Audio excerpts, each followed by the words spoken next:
to wait for all the things that I want.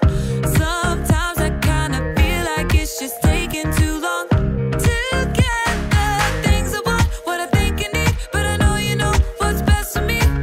I'm gonna live what I believe. I'm gonna wait 'cause I know you're still working. I'm gonna have patience 'cause it'll be worth it. I'm gonna have faith, I know you have a purpose. I'm gonna wait 'cause I know you're still working on me. Still working on me. I know that sometimes I just need to slow down and trust that you are working all of this out. You know the things I want, what I think I need, but I know you know what's best for me. I'm gonna live what I believe. I'm gonna wait 'cause I know you're still working. I'm gonna have patience 'cause it'll be worth it. I'm gonna have faith, I know you have a purpose. I'm gonna wait 'cause I know you're still working on me. Still working on me. I'm gonna hold up, slow down. I'm gonna trust that you're working it out. I'm gonna hold up, slow down. I'm gonna trust that you're working it out. I'm gonna hold up, slow down. I'm gonna trust that you're working it out. I'm gonna hold up, slow down. I'm gonna trust that you're working it out. I'm gonna wait 'cause I know you're still working. I'm gonna have patience 'cause it'll be worth it. I'm gonna have faith, I know you have a purpose. I'm gonna wait 'cause I know you're still working on me. Still working on me. Still working on me.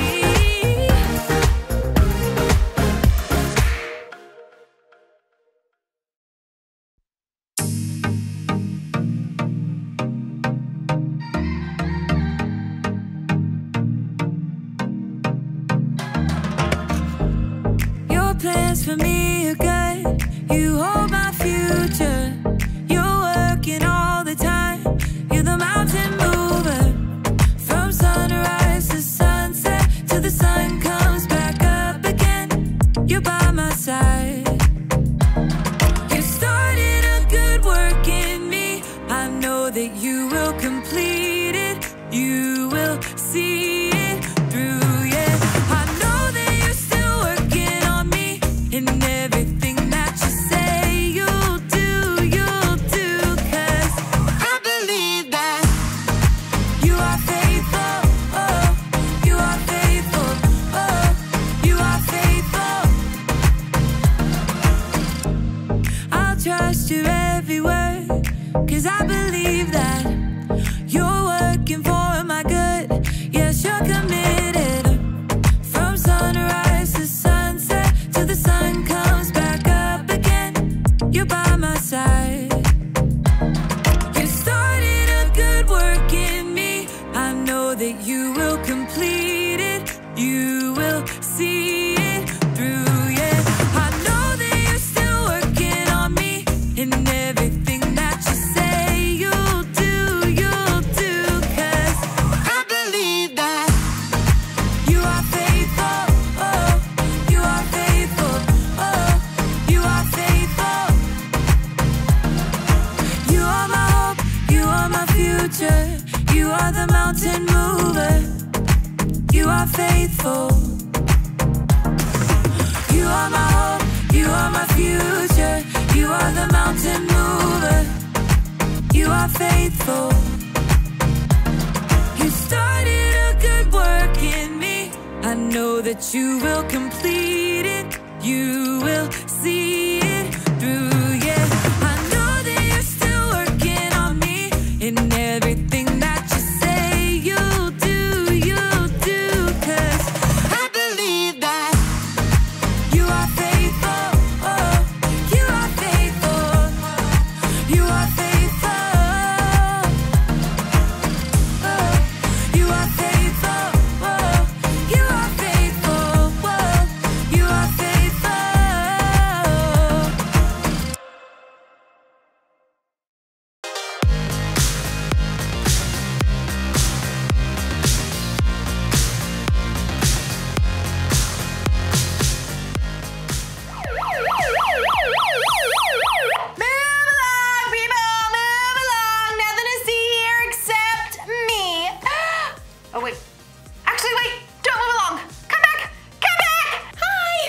America, and I am so grateful that I was given this megaphone. So let's talk about gratitude. Gratitude is letting others know you see how they've helped you. With my Megaphone 3000, I can take shout-outs to a whole new level. Hey, person on the side of the street, thanks for picking up that piece of candy wrapper. Ooh, person in the purple shirt and those green shoes, you are awesome. Thanks. Hey, birds, thanks for those positive tweets. Yep, this is probably the best gift I've ever gotten. I will cherish it forever. What? The Megaphone 4000 just came out today with 27 built-in voice modules and Bluetooth capabilities! That's way better than this old thing. Thanks a lot, person who bought me this lame megaphone, probably got it on sale. In today's Bible story, we'll hear about some people who weren't happy with what they were given and had a real bad attitude about it. That should be fun, right? Sure, whatever. See you in a bit. Move along, people, move along. The Bible.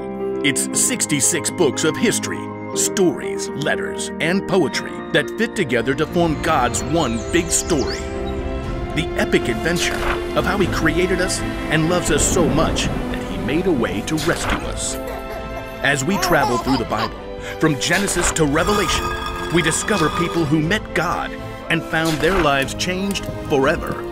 And now for an amazing story, inspired by the book of Matthew, chapter 20, verses 1 through 15. While Jesus taught in many different ways, He often shared the most important truths as stories. He used the things and animals and situations in people's everyday lives to help them understand things that were bigger. One day, Jesus explained to His closest friends what the kingdom of heaven was like, and He used a story to help it connect. Now, if He told that story to us today in our world right now, I think it would go a little something like this. There once was a man who owned a large vineyard. Here at Grape Escape Vineyards, we specialize in red, white, and green grapes. One bright autumn day, the man called in his manager to find out how his harvest was doing. It's doing great. Thanks a bunch. We shall pick the grapes immediately before the beetles nibble them up. That's some good raisinin'. The next morning, the vineyard owner rose while it was still dark and hurried to the center of town. He arrived at around 6 a.m. and there were people still standing around noshing on grape jelly muffins. Are you looking for work? Yes, indeed. How much do you pay? $100 for the day. Precisely perfect. Let us proceed. The owner led the workers back to his vineyard. Baskets, hats, don't squash the grapes. Oh, well, what happens if we do that? They might whine a little. The vineyard owner wanted to be sure that the beetles wouldn't ruin his precious grape harvest, so around 3 hours later at 9 o'clock, he returned to the town center and found more people lined up for work. You come pick grapes for me. I'll pay you well. Good deal. Let's go. The workers were all picking as fast as they could, but there were still long rows to harvest, so the vineyard owner went back to the town center at 12 o'clock noon 3 hours later, and there were still plenty of workers standing around. Come, help out in my vineyard.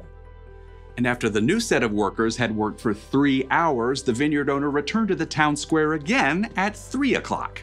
Need some more grape pickers, you in? The blazing sun beat down as the vineyard owner added the new workers to his crew. One of the men hired at dawn wiped sweat off his face as he sipped his water. Showing up for work in the afternoon. What a terrible work ethic. The first workers returned to picking grapes, filling basket after basket. But even though it was still 5 o'clock, the vineyard owner returned to the town square where he still found plenty of people hanging around counting cockroaches and looking bored. Why have you been standing here all day? No one, hired us. I'll hire you. Come work in my vineyard. For the final hour of the workday, everybody pitched in. Whew! As the last baskets of grapes were brought up, the owner called to his manager. Just look at all these beautiful grapes, all freshly harvested. A great job, if I do say so. Pay the workers. Start with the ones I hired last of all. So the manager pulled out his cash box and lined up the workers. He started with the ones who only picked grapes for an hour. Here you go. $100. Like totally rad, man. At the other end of the line, the workers who began at dawn began doing some quick math. $100 for 1 hour of work? Huh, that means we're about to get over $1,000. The manager continued to hand out pay packets to the workers who started at 3 o'clock. $100. And noon. $100. And 9 o'clock in the morning. $100. Huh. Okay. By the time the workers who started at 6 a.m. reached the front of the line, they were getting a little bit worried. You're paying us what's fair for working all day, right? Yep. $100. What? Preposterous. The early morning workers stalked off to find the vineyard owner. You paid those hooligans who only worked an hour the same as us, even though we sweated all day picking your grapes. Just look at this crispy sunburn. Fred, didn't you agree to $100 for the whole day? That is a technicality. Do you feel cheated because I gave so freely to the other workers? Don't I have a right to do what I want with my own money? But it's not fair. Take your money and go. I want to give the ones I hired last the same pay I gave you. The early workers glared and skulked away, cash in hand. They had let the owner's generosity to someone else ruin their day. Jesus' story made it clear. God gives freely to everyone. Rather than focusing on what you don't have, adjust your attitude. Choose to look at what you do have. I'm gonna let you in on a little secret. Sometimes I can be ungrateful. It's true.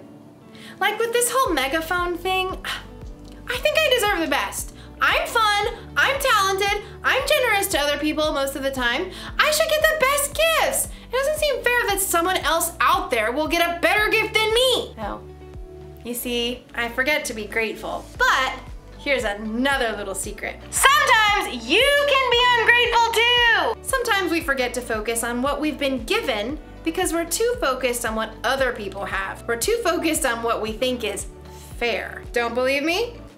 Ask yourself these questions. Am I jealous when someone has more or better stuff than me? Or do I think I deserve better than other people because I am better than other people? Or do I count my presents at Christmas to make sure I have more than anyone else? If you would say yes to any of those questions, you might need a little gratitude adjustment. All you have to do when you're feeling ungrateful is to take a second and look around at all the things you have to be grateful for. So maybe I don't have 27 voice modules and Bluetooth capabilities, but I do have 2 voice modules. It's important to be grateful. It's easy if you try. I've got the cool siren. Sorry, things aren't always fair, but sometimes that's a good thing. Because guess what? Jesus died for our sins. That wasn't fair. And we didn't do anything to deserve that kind of sacrifice. But Jesus did it anyway to show how much he loved all people. So here's the one thing to remember today. Adjust your attitude. Be grateful for what you've got. Don't worry about the stuff you haven't got. That's a lesson for me too. Oh, sorry, sorry. Sorry, okay. See you next time.